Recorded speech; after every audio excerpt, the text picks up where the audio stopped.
Well, Netanyahu, he is also going after France. He sent a letter to President Emmanuel Macron, where Netanyahu attacks his government for failing to address the alarming rise in anti-Semitism, stating it's only increased since Macron said he would recognize a Palestinian state at the UN General Assembly this September.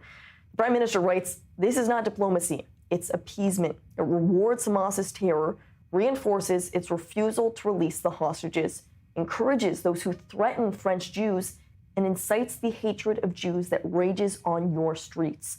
He asks for action from Macron by Rosh Hashanah. That's September 23rd, the same date as the UNGA.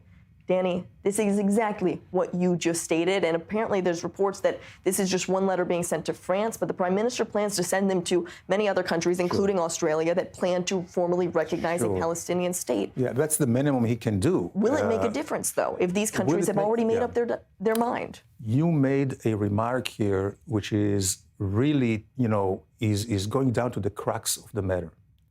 All those countries that are hostile to Israel now, especially after the 7th of October, which is ridiculous.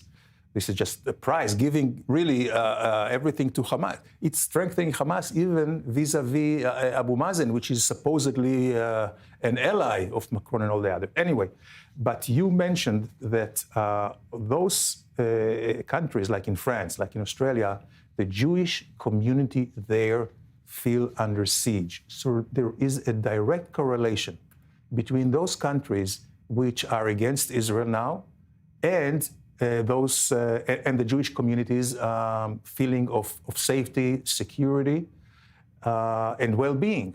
And why is that? Because partly this recognition issue of the Palestinians is not out of some brilliant, diplomatic moves or thinking.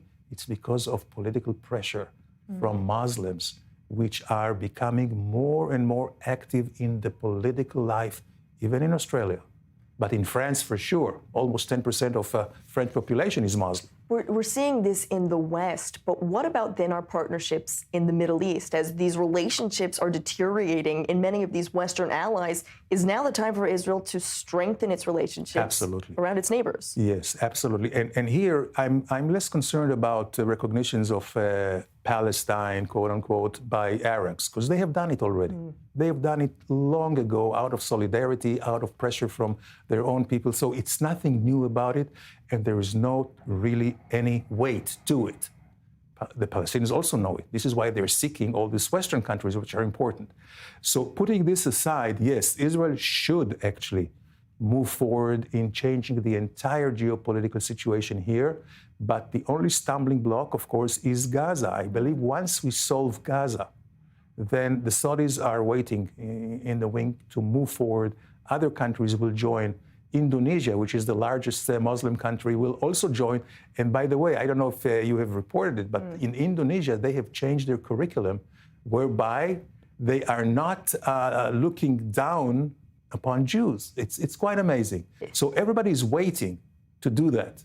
Just a matter of finishing Hamas in Gaza. And that is the big question 2 years on, but we'll have to see exactly what does come out possibly in September of this UNGA meeting. Danny Ayalon, it is so great to hear your perspective as always. Thank you for being with us on the Rundown this evening.